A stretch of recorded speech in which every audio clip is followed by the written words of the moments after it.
اچھا اب علی زفر صاحب اس میں بات میں دوسری طرف اب موضوع کو چینج کرنا چاہتا ہوں، لیکن اگر آپ اس پہ بات کرنا چاہیں تو ضرور کریں.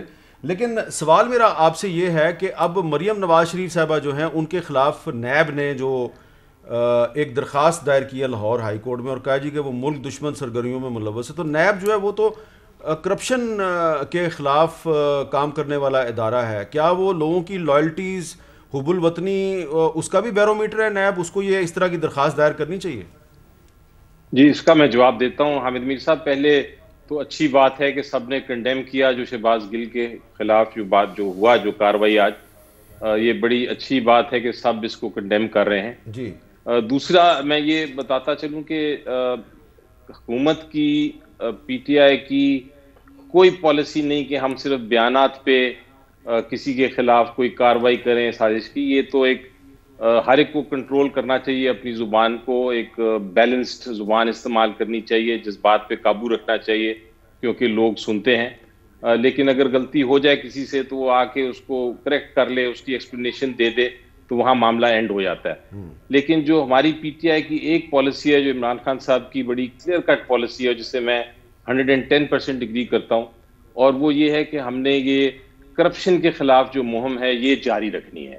اور ایک دن آئے گا انشاءاللہ جب آپ دیکھیں گے کہ اتنی کم ہو جائے گی کرپشن کہ وہ بالکل اعلیٰ سطح سے لے کے نیچے تک ختم ہو جائے گی. اور اس دن میری نظر میں جو قائد اعظم کی اور جو علامہ اقبال کی اور جو ہمارے تحریک پاکستان کے قائدین تھے ان کی جو خواب ہے وہ تکمیل تک پہنچے گی. تو یہ کاروائی جاری رہے گی. اور یہ جو ڈسپیوٹ ہے جس کی وجہ سے اتنا زیادہ ٹیمپریچرز دونوں سائڈ پہ آتے ہیں، اس کی وجہ سمپلی یہ ہے میری نظر میں کہ ایک طرف کرپشن کو ختم کرنے کی طرف لگے ہیں اور دوسری طرف وہ کوشش کر رہے ہیں کہ کسی طرح کرپشن نہ ختم ہو.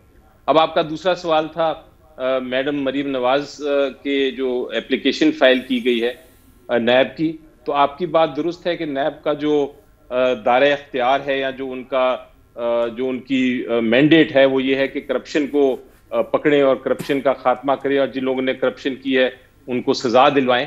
لیکن جب آپ بیل کسی کو دیتی ہے عدالت اور وہ بیل کو مس یوز کرے کسی اور کاروائی کے لیے، تو پھر ایک حق ہے نیب کا کہ وہ اس بیل کی کینسلیشن کے لیے سپریم کورٹ جائے. اور میری نظر میں وہ نیب اس لیے گئی ہے کہ وہ بیل پہ تو ہیں لیکن وہ ساتھ ساتھ اللیگل کاروائی کر رہے ہیں، غیر قانونی حرکت کر رہی ہیں.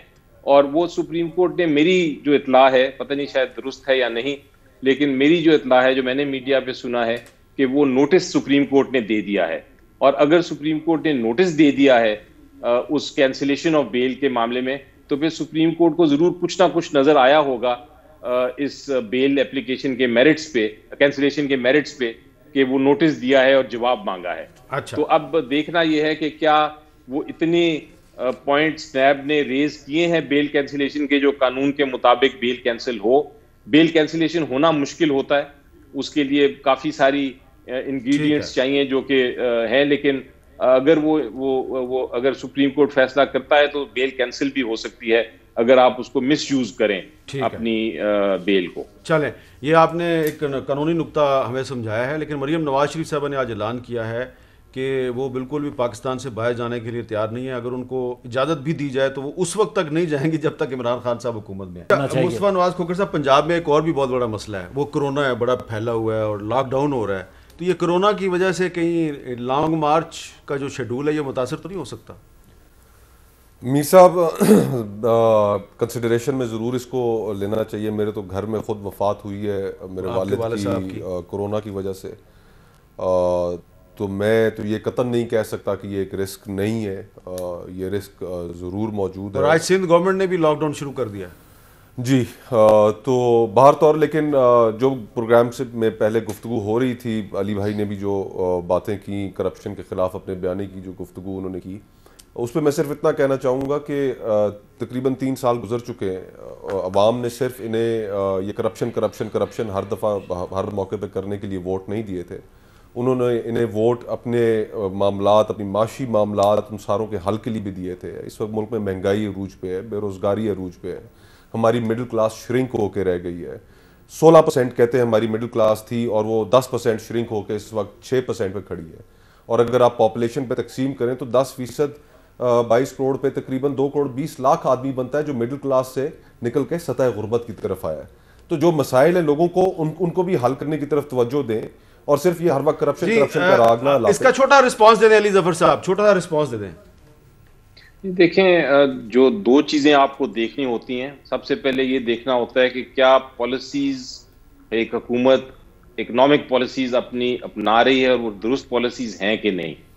اس سچویشن میں آپ کو گارنٹی کرتا ہوں کہ جو پالیسیز بنی ہیں اور جو بن رہی ہیں وہ بالکل درست سمت لے کے جائیں گی ہماری اکانومی کو. اب دوسرا سوال یہ ہوتا ہے کہ اس کا رزلٹ کب آئے گا, وہ آہستہ آہستہ نظر آتا ہے. آپ کو بھی پتہ ہے کہ یہ نہیں ہو سکتا کہ آپ ایک دن میں ہی سب کچھ ٹھیک کر دیں جو ایک کرائسس چل رہا ہے, لیکن آپ نے یہ دیکھنا ہوتا ہے کہ پالیسیز درست ہیں کہ نہیں. اگر پالیسیز درست ہیں تو بالکل ان کا 6 مہینے میں, 1 سال میں, 2 سال میں, 5 سال میں, اگلے 10 سال میں ان کا امپیکٹ آنا شروع ہو جائے گا.